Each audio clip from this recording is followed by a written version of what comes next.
முதற்கண் தமிழ் மொழிக்கு வணக்கம். என் போன்றோருக்கு முகவரி கொடுத்திட்ட தாய் திருச்சபைக்கு வணக்கம். என் திருச்சபை முதன்மை இறைப்பணியாளர் பேரருட் திரு பால் பிரான்சிஸ் ஐயா அவர்களுக்கும் அவர்களோடு இருக்கும் பேராய அலுவலர்களுக்கும் வணக்கம். எனக்கு பேச வாய்ப்பளித்த ஜான்சன் தங்கையாயர், நடுவர் மைக்கேல் பாரடே ஐயாவிற்கும் அவையோர் மற்றும் ஆயர்கள் அனைவருக்கும் எனது வணக்கம் உரித்தாக.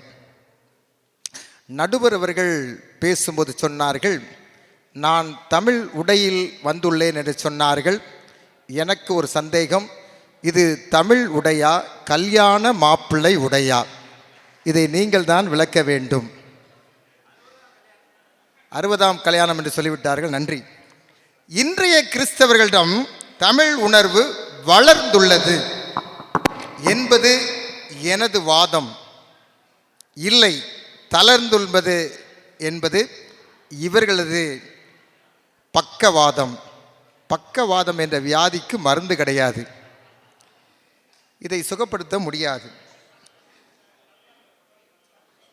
நடுவர் அவர்கள் பெயர் வைப்பதை குறித்து சொன்னார்கள். தமிழ் பெயர் வைப்பதை குறித்து முதலாவது நம்முடைய மொழியின் சிறப்பை கூற விரும்புகின்றேன். ஒவ்வொரு மொழியிலும் தங்களது பெயர்களை வைப்பார்கள். தமிழ் நாட்டில் மட்டும்தான் மொழியையே பெயராக வைப்பது உண்டு. தமிழ், தமிழரசன், ஏன் தமிழரசி என்று ஒரு ஆயர் பெயர் கூட உண்டு. இது தமிழ் மொழியில் மட்டும்தான் மொழியையே பெயராக வைப்பார்கள். தெலுங்கன், கன்னடன், ஹிந்தி, தமிழரசன் என்று சொல்வது போல தெலுங்கரசி என்று யாராவது பெயர் வைப்பார்களா? நம்முடைய தமிழ் மொழிக்கு கிடைத்த ஒரு பெரிய மரியாதை பெயர் வைப்பது. கடந்த வாரம் திருச்சியில் நடைபெற்ற கல்லூரி விழாவில் நம்முடைய சட்டமன்ற சபாநாயகர் திரு அப்பாவு அவர்கள் ஒரு காரியத்தை குறிப்பிட்டார்கள்.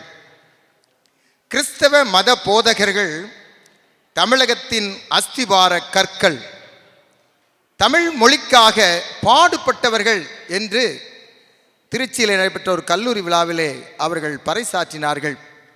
தமிழ் வளர்ந்துள்ளதை இது குறிப்பிடுகிறது. இன்றும் நமது திருச்சபைகளில் தமிழிசை வழிபாடு என்று மிக அருமையாக சிஎஸ்ஐ அசோக் நகர் வெற்றி சிலுவை ஆலயத்தை சார்ந்த அருமையான தேவசகாயம் ஐயா அவர்கள் அந்த இன்னிசை நிகழ்ச்சியை நடத்தி கொண்டிருக்கின்றார்கள். தமிழ் வளர்வதை நான் குறிப்பிடுகின்றேன். கிறிஸ்தவ பாதிரிமார்களின் மொழிப்பற்று காரணமாக விவிலியமே திரு விவிலியமாக மாறியது. தேவன் என்ற சொல் கடவுள் என்ற சொல்லாக திருத்தப்பட்டதே. இது கிறிஸ்தவர்களின் தமிழ் உணர்வை எடுத்து காட்டுகிறது, வளர்ச்சியை எடுத்து காட்டுகிறது. முப்பாட்டன், பாட்டன், மகன், பேரன், பேத்தி வரை வேதநாயகம் சாஸ்திரியார் குடும்பத்தினர் பாட்டெழுதி ஏட்டோடு இருக்காமல் இன்னிசை தட்டோடு தமிழ் மெட்டோடு இன்னிசை நற்செய்தி மூலம் நமது இதயத்தையே இன்றைக்கு கவர்ந்து வருகின்றார்களே. இன்றைய கிறிஸ்தவர்களின் தமிழ் வளர்வதை நாம் இது ஒரு சாட்சியாக சொல்லலாம். தமிழ் வளர்ச்சிக்கு பாடுபட்ட தேவநாய பாவனர் குறித்து எதிர்வரிசையில் அமர்ந்தவர்களுக்கு தெரியுமா? அவர் சிஎஸ்ஐ வெற்றி சிலுவை அசோக் நகர் ஆலயத்தைச் சேர்ந்த அங்கத்தினர். 5ஆம் உலக தமிழ் மாநாட்டில் எழுச்சியுள்ள உரையாற்றிய கிறிஸ்தவர்.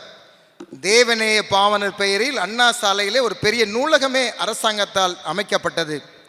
தேவநேய பாவருக்கு 6 பிள்ளைகள். பிள்ளைகளின் பெயர் பெரிதாக இருக்கும். ஒருவர் பெயர் சிலுவை வென்ற செல்வராயன், இன்னொருவர் பைந்தமிழ் வளர்த்த பாண்டியன். கிறிஸ்தவ குடும்பத்தின் தமிழ் உணர்வை எண்ணி பாருங்கள். பாவாணருக்கு ஒரு பெயர் உண்டு, மொழி ஞாயிறு என்ற பெயர். அவர் ஒரு கிறிஸ்தவர். பாவாணர் அவர்கள் நேருஜிக்கு இணையாக ஆங்கிலம் பேசக்கூடியவர்கள். ஆனால் 10 ஆண்டுகள் ஆங்கில வார்த்தையே உச்சரிக்க மாட்டேன் என்று தமிழ் உணர்வின் காரணமாக 10 ஆண்டுகள் தமிழ் ஆராய்ச்சியில் அவர் மூழ்கியவர். அப்படிப்பட்டவர் நம்முடைய தென் திருச்சபை சிஎஸ்ஐ அசோக் நகர் குருசேகர் ஆலயத்திலே அவருடைய உடல் அடக்க ஆராதனை, அதனைத் தொடர்ந்து கீழ்ப்பாக்கம் கல்லறை தோட்டத்திலே இன்றும் அவருடைய கல்லறை இருக்கின்றது. இன்று வரை பாவாணர் குடும்பத்தில் எனக்கு தொடர்ந்து நெருங்கிய நட்பும் இருக்கிறது. சீகன் பால்க் அவர்களை குறிப்பிட்டால் முதலில் தமிழச்சு இயந்திரத்தின் மூலம் வேதாகம வார்த்தை அச்சடித்தவர்.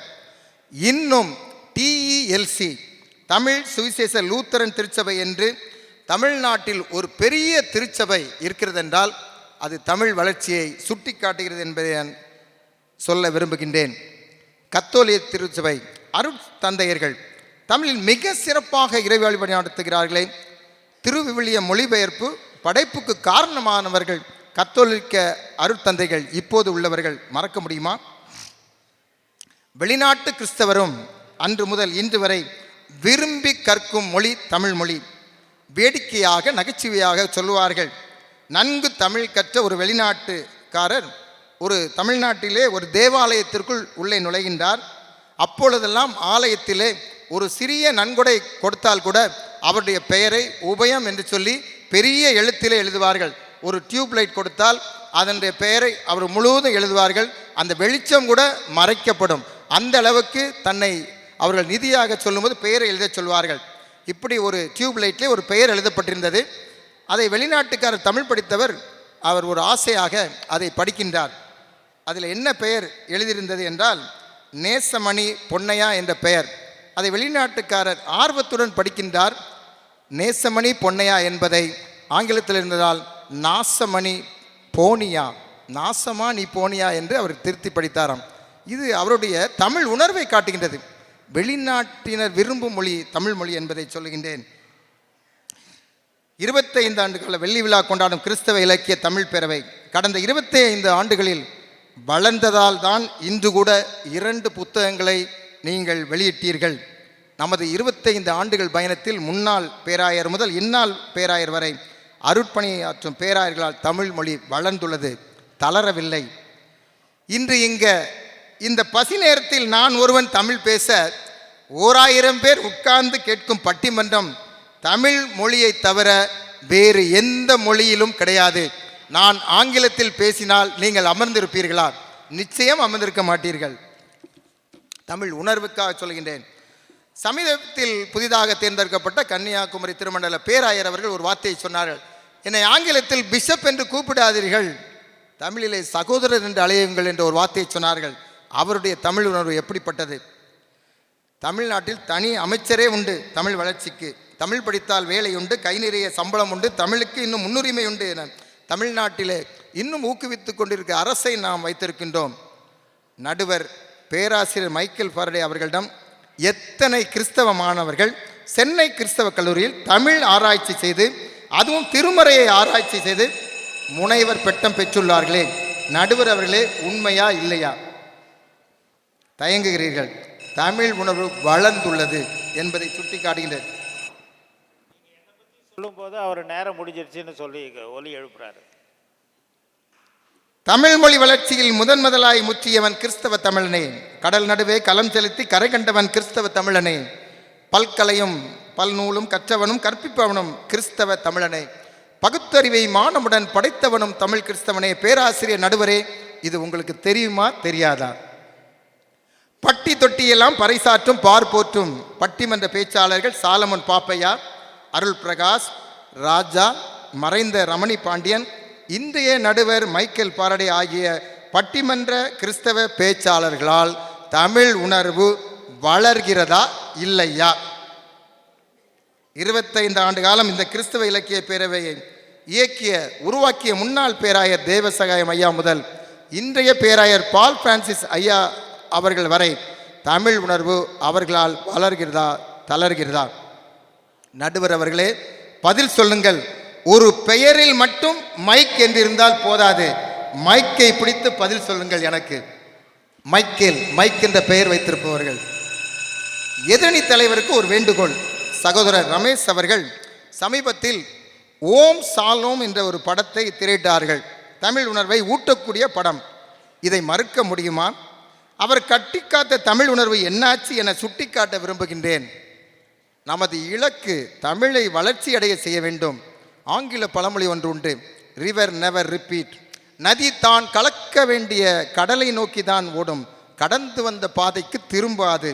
வளர்ந்து வரும் தமிழ் ஒரு நாளும் தளர வாய்ப்பே இல்லை. எஸ்தர் அம்மா எதிரணியிலே அமர்ந்திருக்கின்றார்கள். அவர்களுக்கு ஒரு வேண்டுகோள். யூத ஜனங்களுக்காக உபவாசித்து ஜெபித்த எஸ்தர் அரசியின் பெயரை வைத்துள்ளீர்கள். நீங்கள் 3 நாட்கள் உபவாசம் இருக்கவே வேண்டாம். இன்றாவது தமிழ் மொழியை எண்ணி தளர்கிறது என்ற சொல்லை தவிர்த்து வளர்கிறது என்ற சொல்லை ஏற்று இங்கு யாருக்கும் தெரியாமல் நிறைவு ஜெயமம் பண்ணும்போது அரங்கத்தை விட்டு வெளியில் சென்று விடுங்கள். அப்பொழுதாவது என் தமிழ் வளரும். நடுவருக்கு ஒரு வேண்டுகோள். வேதம் சொல்கிறது, கள்ளத்தராசு கர்த்தருக்கு அருவருப்பானது. நீங்கள் நல்ல தரசாக இருக்க வேண்டும். இன்றைய கிறிஸ்தவரிடம் தமிழ் உணர்வு வளர்கிறது என்ற தீர்ப்பை கூறி நீங்கள் கற்ற தமிழ் மொழிக்கும் நீங்கள் கற்றுக் கொடுத்த பணியாற்றிய கிறிஸ்தவ கல்லூரிக்கும் இந்த இலக்கிய தமிழ் பேரவைக்கும் பேராயத்தையும் பேராயர் ஐயாவின் பெயரையும் காப்பாற்ற வேண்டும் என கூறி வாய்ப்புக்கு நன்றி என்று கூறி விடைபெறுகிறேன். நன்றி, வணக்கம்.